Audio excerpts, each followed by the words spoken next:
Close button. Close button. Close button. Close button. There's Joey. Hey, hi guys. Hi, Joey. Hello. Hey, our friend Dave, Joe, Jenny. Is that us? Is that all of us? We're waiting on a couple more to join in. I'm gonna tell PJ to turn my camera. Well, like, okay, hold on. Let me see. let's see, is PJ in yet? It's on. They're both on. Stay tuned. Explain heading level 6. San Diego International Film Festival with our filmocracy. Speech on demand. There we go. There's PJ. I know Ricky was having some browser trouble, so they're gonna try to get him in another way, and then we should have John joining us as well. Okay. I think they're getting him in now. But we can start as they. Let me just double check if we can.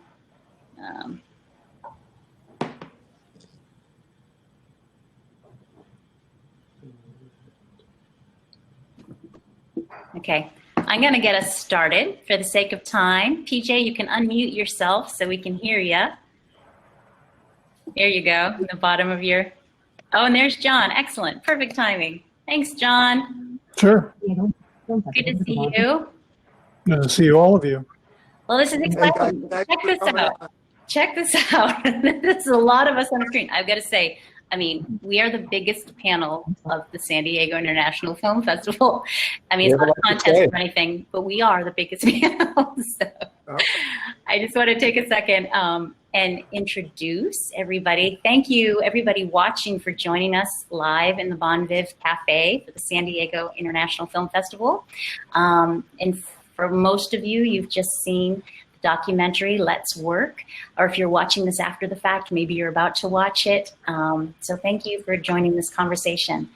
I'd like to note this is being recorded, so you can watch it afterwards. It will be playing back in the Cove Theater. And everyone who's watching today, as you have questions, you can type them right into the chat, and I'll keep an eye on those. So this is the film, Joey Travolta's documentary, Let's Work. And the conversation is going to be about that film, about increasing employment opportunities for people with developmental and intellectual disabilities, and how we're all connected to that. And what I see as like a goal of this conversation is we all have a chance to learn sort of about what each one of us is doing, how we connect to this topic, and what's the next step as we learn more. And I think we have the perfect group of voices to do that. We've got Joey, who's made the film. We've got some stars of the film with us. So their life stories are sort of the center of this conversation. We've got representatives of agencies that are sort of the support system for this conversation, and people who are actively seeking job opportunities and creating job opportunities. And so I think this is a great group to come together. My name is Susan Clausen, and I handle PR for the film festival. I met Joey when he brought Carol of the Bells, the first feature film of Inclusion Films, to the festival last year. And 70% of the crew was neurodiverse, and thought it was just wonderful, everything they were doing. I loved the film and all the work that they're doing at Inclusion Films. So we've continued to work together. And from a more personal note, I have a wonderful 19-year-old daughter who has mild cerebral palsy and epilepsy and had leukemia when she was younger. And so she's had sort of different journeys to take, and she's thriving at SDSU. And this conversation has always been one that's personally important to me as well. So I'm looking forward to talking to everybody. So why don't we start with Joey, because you can maybe give us we can start to get the lay of the land of how everybody fits in. So why don't you tell us a little bit about the film, tell us about the creation of Let's Work and why you made it and what's the ultimate goal with it. Well, there was a grant from the Department of Developmental Services that wanted to create a YouTube channel and tell stories of people that have been successful in the workplace. So we worked with California, the California Transitions Alliance, and we started getting together this great cast and just started telling their stories.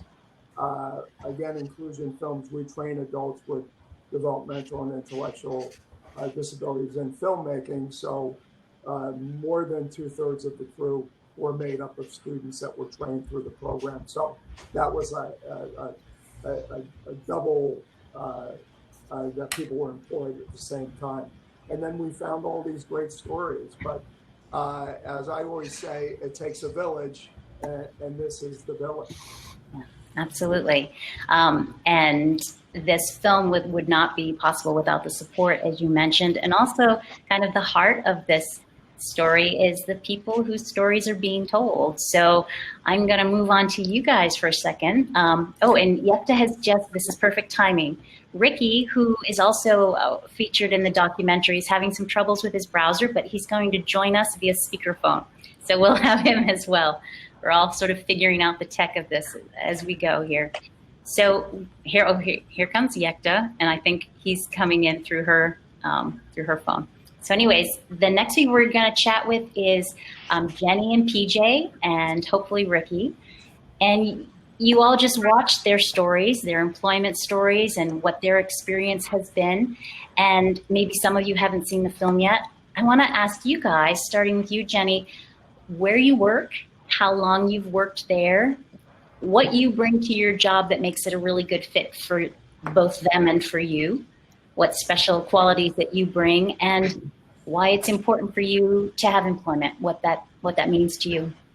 I work at Medicinal College in their EOPS department. I think I bring in different perspective to the office as a student I was a student at Medicinal College for a few years while I was trying to figure out what I wanted to do and what major I wanted to pick. And then I was also a transfer student, which a lot of our students are in the process of doing. So the student perspective and the perspective of someone who's been there and done that, and able to assist them with real life experience. And yeah, it's important for me to work because I do have a family and a child. So for me, it's important to provide that for them financially and that stableness in their life. And also be able to provide my child with the opportunity to travel when coronavirus is over and done and safer for us to do that. So having a job will assist me in all those areas. That's fantastic. You bring a great perspective, having just experienced the educational part of it and then being able to probably speak to people going through what you just did, which is great. Yes. How old's your baby? She's 20 months. Ah, that's a great age. Yeah. Great age. All right, we're going to move over to PJ. May I ask you the same questions, PJ, where you work and how long, what you bring to your job that makes it a great fit for them and for you, and why it's important for you to have a job? My name is PJ, and I am from Louisiana School District.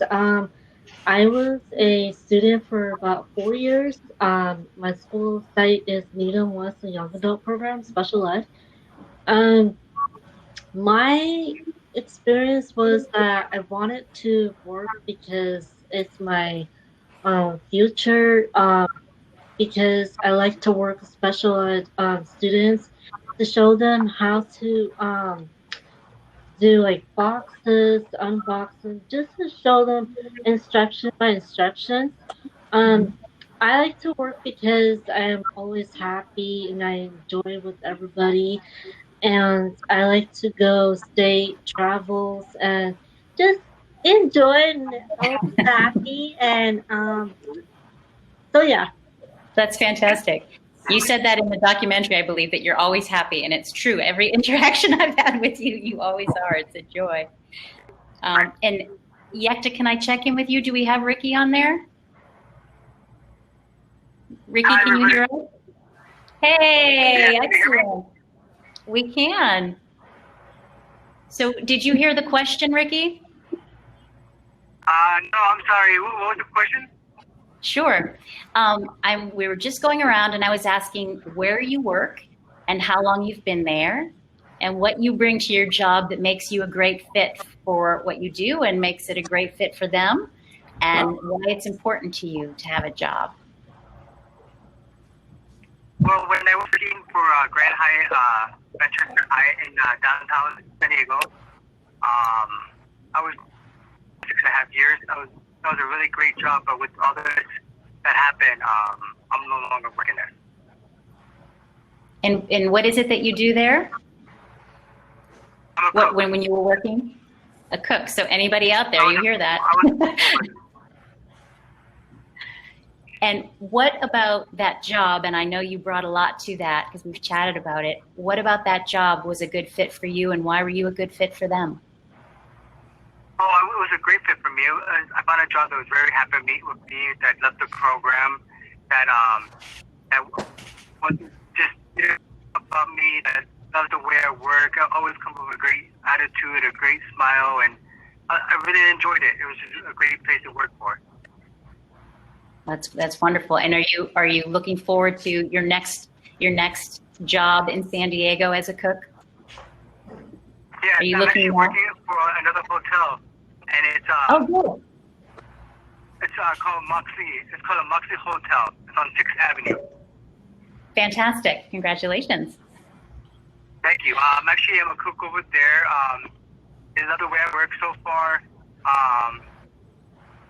They see me as a worker. I've been there for a week. I've been doing breakfast. I'm going to be training for lunch, for dinner. They just barely opened, so now I've been there for just like a week only. I'm happy. I'm happy that they like me, and it's a good fit for me. Oh, that makes me happy to hear. Congratulations. So this is sort of more of the story of the people who you just saw in the documentary, and one of the things that you talked about in the film, Jenny, actually, which I think is really important in all of this, is you talked about the skill set of self-advocacy and how going through the educational programs that you guys have, you've really learned how to be advocates for yourself, which is a skill set that applies to every job. And I hear that in each one of your stories, which is wonderful. I would love to move on to Aaron and Joe and John for this next bit and talk a little bit about scaffolding. I see and you can explain it better for me and everyone listening, that I see your organizations as sort of the scaffolding to support. And so I wanted to start with you, Aaron. And Aaron is the executive director of the California State Council on Developmental Disabilities and is a funding source for a lot of these programs. Can you tell us a little bit about your agency as well as how it fits into this conversation? Thank you so much, Susan. The State Council on Developmental Disabilities exists to create positive and life-altering changes in the lives of people with intellectual and developmental disabilities. And we do this by asking people what's most important to them. And we recently did this. We asked that question, and over 6,300 people responded. Guess what their number one answer was among people with developmental disabilities? What? Employment. Hi, everybody. I want a job. I want to work. I want a place to live. I want the same things that everyone else wants. So the State Council put out money. The council was their grantors and the executive producers of this film.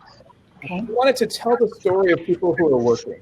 This story and their stories, PJ's, Jenny's stories, can inspire others to work, can inspire families who may need help picturing their loved ones, and most importantly, to inspire employers to come to the table and start hiring people with disabilities. That's really the next step in that conversation, isn't it? In the sharing of the stories. And do you see this documentary, can it be used as a messaging tool for your organization? Absolutely. The way the documentary is going to function is that it'll exist as one complete story, one complete text. It'll also be sliced up into portions to be able to tell individual stories. We want to inspire people to work. We want to inspire families to work. So we want to inspire employers. And so I want to just speak to employers. Employers, how would you like it if 92% of your workforce showed up each day happy to be there, focused, ready to work? We surveyed people with intellectual and developmental disabilities, and that's how they rate their job satisfaction. This leads to reduced turnover, reduced to lower recruiting costs. It increases productivity and improved customer return.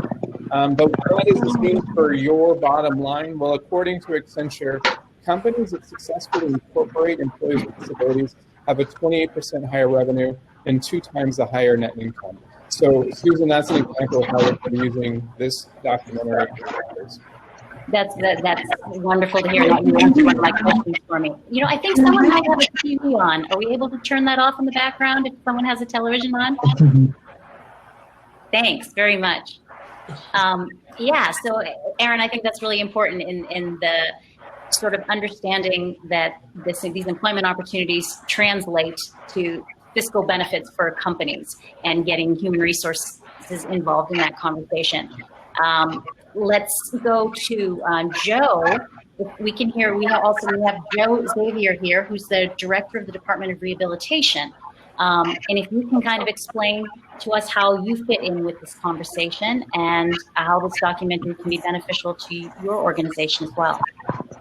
Yeah, thank you, Susan, and greetings to everyone. Good to be on this panel of very distinguished individuals. So a couple of things. First of all, let me start by saying that this is very personal to me because I myself am a person with a disability, and I've had the tremendous opportunity of being employed. So I know firsthand what that means to have the opportunity to provide for my family, live in my community, and contribute. As a department, a couple of things that I wanted to share. Number one is we have 2 customers that we provide services to. First is the individual with the disabilities, and that individual, we will provide any service that is necessary for the individual to get a job, keep a job, or get a better job. We certainly individualize every service to the person, so we meet them where they are. We mutually develop or collectively develop a plan that gets them into employment. And then we have our business community that is also our customer. We provide the business community with a skilled talent force that Aaron has alluded to, and the 3 individuals that we have on this. I mean, these are some very, very talented individuals that you truly want to have in your workforce. We also provide support and training to businesses working with individuals with disabilities. So there's a number of resources that we bring to the table in that regard. We also provide supports to businesses in terms of helping identify where reasonable accommodations are. We have considerable expertise in that area. So the short version of this is we help individuals with disabilities get ready for employment, and we are here to partner and be supports to our business communities that provide the employment opportunities for individuals with disabilities. And I think that's such an important clarification to make as well. I know that personally, I have a couple people that are watching right now, and they know who they are, who have decision-making abilities for employment. And understanding that there is a network out there to support that transition and finding that fit, I think that's really important to clarify for employers as they rethink sort of the benefits of diversifying their workforce.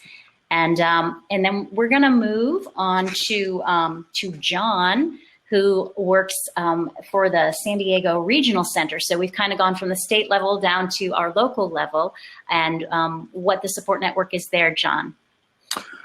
Well, the San Diego Regional Center is one of 21 regional centers throughout the state of California, and we work under the Department of Developmental Services.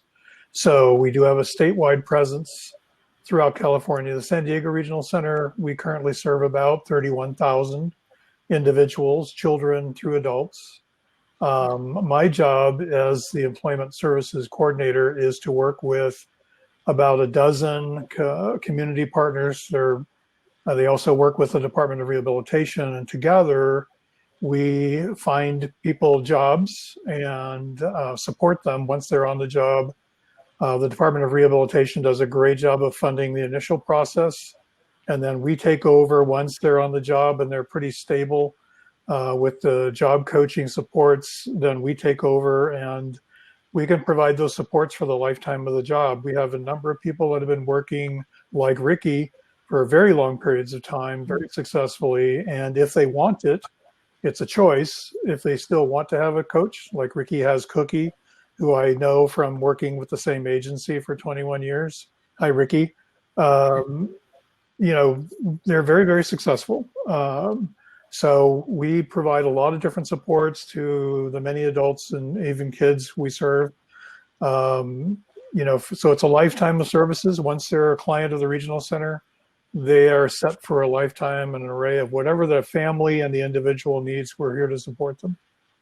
That's great. And I love sort of watching the trajectory of how you all fit in here to this conversation, because I think everybody's a very important part of that. And that sort of takes us to Dave.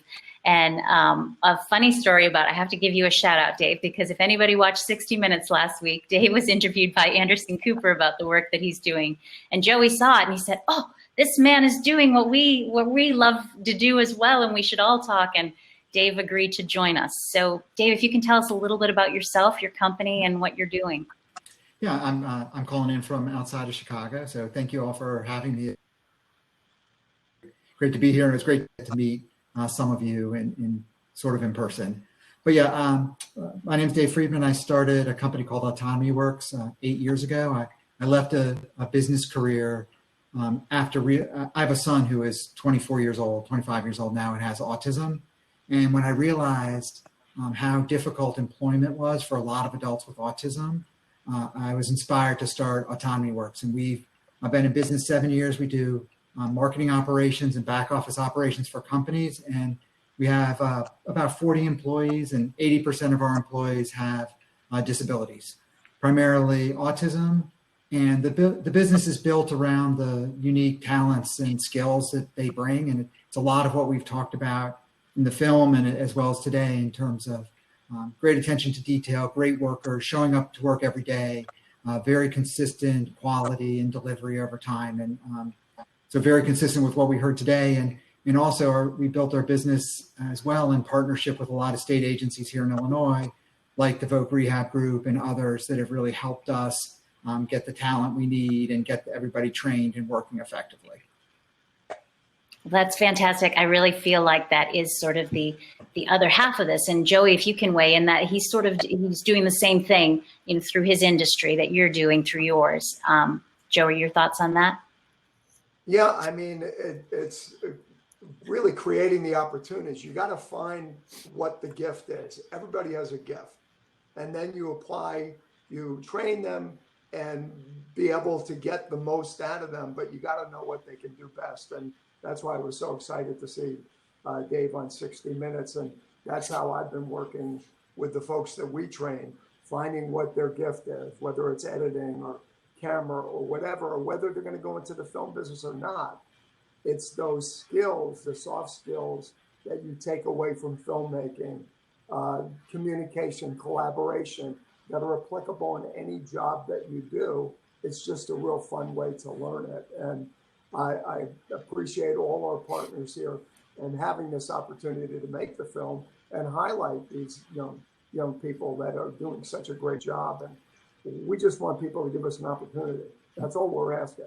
I mean, you're going to be very, very happy to give us that. Yeah. And you know, it's funny, Joey, that's the first question that I had down. You've already gone to it. That's something you talk about a lot, is opportunity. And that's something that, you know, is across the board for everybody, regardless of background, or regardless of what barriers we all have in our own life, is being given an opportunity to do something, to try something, to know that it's there as an option for you.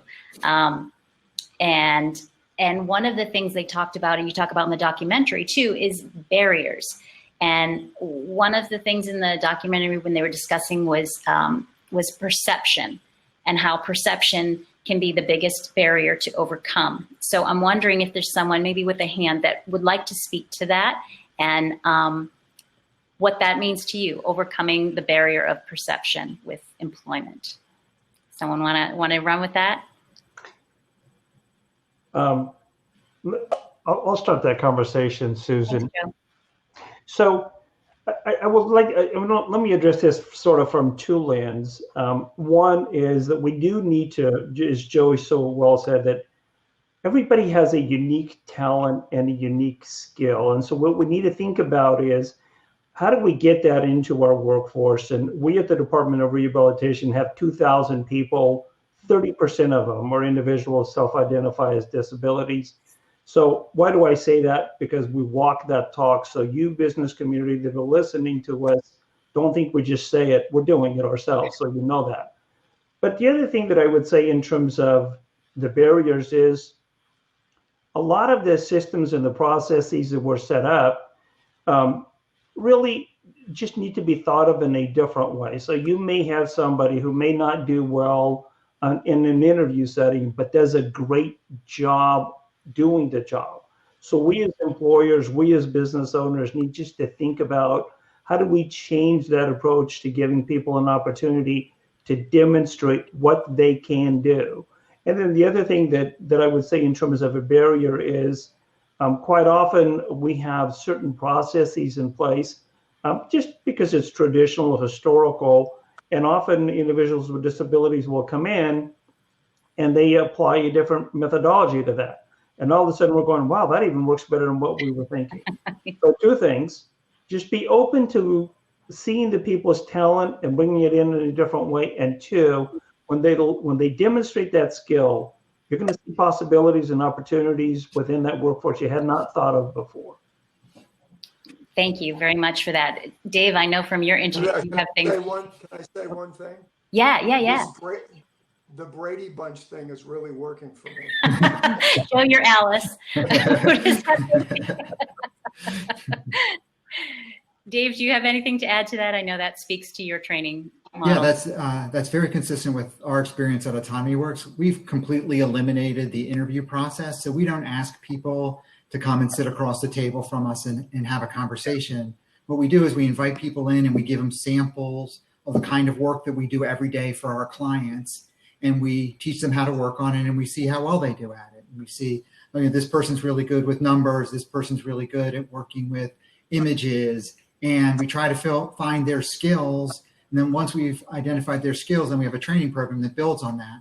But we never force them into sort of the awkward or unrealistic environment of an interview, because once you start working, you work, you don't interview. So we want to see how they're going to do when they actually show up, not just when they come in for a half hour or an hour. And are you seeing that, and anybody can speak to that, are you seeing that with other organizations as well with their hiring practices? Are they incorporating that into the process? Well, Susan, this is Aaron. Can anyone speak to that? This is Aaron at the State Council. I think it's a really interesting opportunity. Joe and I are leading up efforts for Governor Newsom on looking at how the state of California becomes a model employer for skilled employees of all different backgrounds. Joe has the broad category of diversity within the California state workforce, and I'm leading up the work specifically on employees with disabilities. And, Joe, as Dave was talking, this idea of not having a panel interview, having a task-based evaluation, just got my gears turning if this is something the state could figure out as entryways into civil service. There's some specific barriers. There may be, as John knows, the regional center may provide somebody with intellectual and development disability a job coach. It's no cost to the employer, but it's something that helps the individual be successful in their jobs. Well, the way the state civil service is set up, if you've got a job coach, you can't bring your job coach into your interview panel.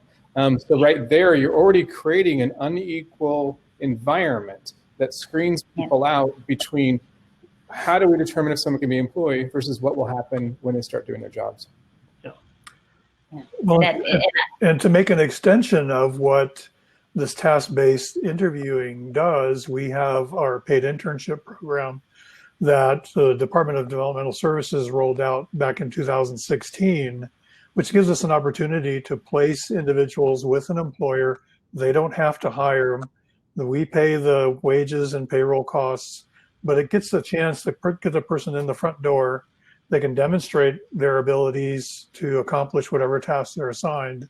And hopefully by the end of the internship period, whether that's 6 months or even a year, the employer will make a hiring decision and bring them on board. Now, we've had the program running for about 4 years. It hasn't, in our area, produced big numbers of hiring, but it is, an opportunity. The other part of this and the downside, when we started the program the first year, was not successful at all, and we only ended up having 3 interns working the first fiscal year of the program. The biggest reason was that employers still have that stereotypical perception of someone with a disability. They didn't want to hire an intern and put them on their payroll.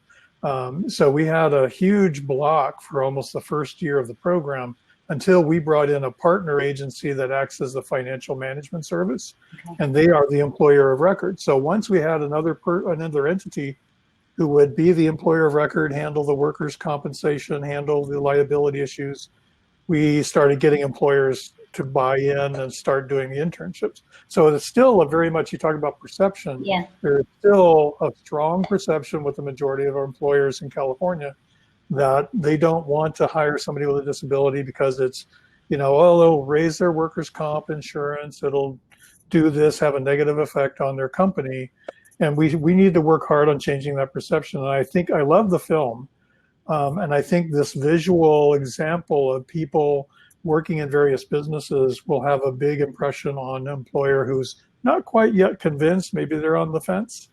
Maybe they're still holding on to those old myths and stereotypes. So I think this visual example of people working in different settings, doing it successfully, and bringing a lot of energy to their employment situations will convince a lot of employers. And I think that's. I have to say, go ahead. Sorry, Joe. The build on that, John. Actually, Cox, who is hosting, they're one of the sponsors, and they had hired a couple of our folks that had gone through the intern program, but then got hired on full time. So we're changing minds. People are aware. So yeah, one employee at a time. We're changing minds. Yeah. And I think that's why this documentary is so important, is because we are so visual as a society in many ways. And sometimes and we're storytellers, right? We learn from people's stories. And these are very specific stories of, like, as I watched you, Jenny and PJ and Ricky and everybody else in the documentary, I think some more of you are watching this right now. I mean, my first thought was, oh, these are clearly like the best employees there, you know, the attitude, the you know, engagement and the solving of problems in the film. It really spoke to me just as a human. And as a employer, I think this visual sharing is a helpful way. And so maybe it's sort of an infrastructure thing of how does this story get in front of a lot of people who have the ability to affect change in hiring. And maybe that's through like a human resources HS, there's an organization where all the human resource people come together, something like that, you know, to lead by example. Yeah. Absolutely. So let's see, I'll go to another question here. Oh, so, you know, something, and maybe I'm going to open this up to Jenny and PJ and Ricky on this one. And then we're getting close to wrap up time here. Well, I kind of wanted to end on this. Something that I saw in the film a lot was how one person can make a difference. You know, you're talking about changing perspectives of an entire community, but how one person makes a difference in hiring or opportunity or believing that something's possible. And Jenny or PJ or Ricky, by raise of hand, is somebody comfortable to speak to somebody who made a difference for them in that way? And if you're not, you don't have to raise your hand. Go for it, PJ. Unmute yourself, huh? There you go. Can everyone hear me? Yes. Okay. What was the question, Susan? There's one. What's your favorite thing about Joey? Yeah. Who's one person who made? Those are like a little bit background issue. Sorry. Those like a little bit background issue. Like when you're talking, okay. Yeah, the sound kind of. Can you hear me now? Huh? Yeah, I can hear you now. Okay. We were talking about if there's one person who had and also I'm finding more more questions in the chat here too. Maybe I'm going to lead with this instead, PJ. One of the questions here is, what would be your advice to students to help them be their best self-advocates in the world or in work? And that's something that all three of you can probably speak to. PJ?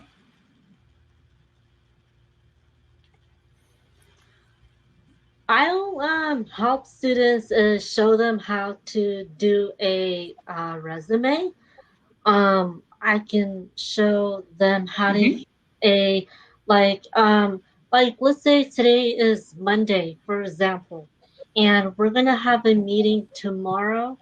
If it's like 3:30 or 5:30, and I can just walk through it, how to use a Zoom or set up a time. Or I'll just follow up with them as a make an appointment. You have appointment tomorrow as a Zoom meeting. Then I'll just help them. And then we'll just two of us will talk. And now if some kids are nervous, some kids I can help them. But yeah. Well, that's fantastic. I have another question in here that I'd like to ask of someone from a company, and she said she really enjoyed the film and hearing all the unique stories. And how would her company go about finding such similar talent? So what would be the first steps? So let me start that conversation. Okay. For anybody who is listening, whether you're here in California or across the country, there's the Department of Rehabilitation in every state. So if you go to Google that, you go to the Department of Rehabilitation.ca.gov in California, link to us. We will start to connect you with all of this talent source. We'll work with Aaron and the council. We'll work with John and the regional center. We'll work with many other partners to bring this talent to you. That's fantastic. And that's sort of the goal, I think, of this whole conversation is the next step in educating companies so they do know that they know it's an option. So thank you. I'd like to add one thing too. I mean, I would invite this company to join us as part of our local partnership agreements that we have. In California, we have the CIE, or the Competitive Integrated Employment Blueprint, which established a lot of different local partnerships in all the communities where there's Department of Rehab and a local regional center. And together we work with local school districts, local education agencies to collaborate on finding ways to get transition-aged youth and youth with disabilities into employment. The big part we're missing at the table in our conversations and in our meetings is employers. So if this employer is really interested in finding out how they can get a link to, more candidates to seek for their company, please join our local partnerships. We need more employers. Fantastic. Well, I happen to know the person asking this question, and I will make sure she has those. But for anybody else who's watching or who watches this after the fact, can you give your websites one more time just so it's easily accessible? So, for John and Joe. Okay, ours is www.sdrc.org. Okay. Not to be confused with the company that sells cannabis. There's a local agency that sells something that we don't have any affiliation with, but it's sdrc.org as the San Diego Regional Center. Thank you. And Joe? www.departmentofrehabilitation.ca.gov.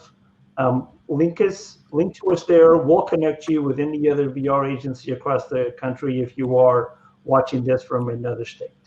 Fantastic. Susan, can I add one more piece? Yes, please. Dave and Joey said, employers, all you got to do is give somebody a shot.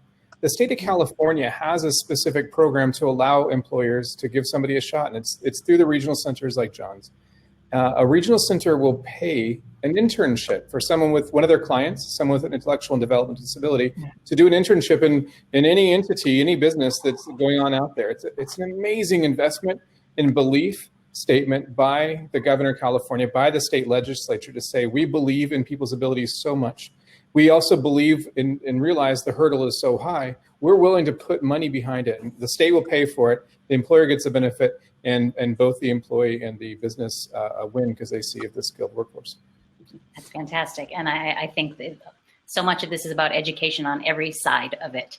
education to employers, to know that that resource is available to them as well.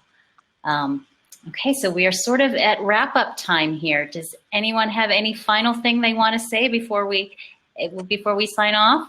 Could I say something? Yeah. Well, the one thing I love this program. Can you hear me? Hello? Yeah. Okay. The only thing is I love this program. The only thing that I can hear you.